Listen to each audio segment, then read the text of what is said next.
Welcome. In this tutorial, I'm gonna show you or teach you how to set custom ringtone on WhatsApp using your iPhone. So if you want to know how I did it, just keep on watching. So first of all, you want to open your WhatsApp and go to your messages with the person that you want to set the custom ringtone. And now you want to click on their profile at the upper part of your screen. Scroll down until you see wallpaper and sound.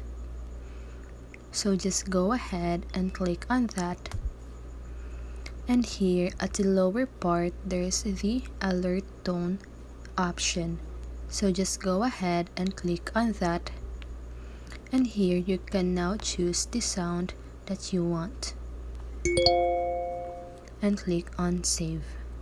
So now every time that this person will send you a message, that is the ringtone that you will hear. So that is how you do it. I hope this video helped you, and if it did, make sure to like, subscribe, and hit the bell notification so you won't miss a video.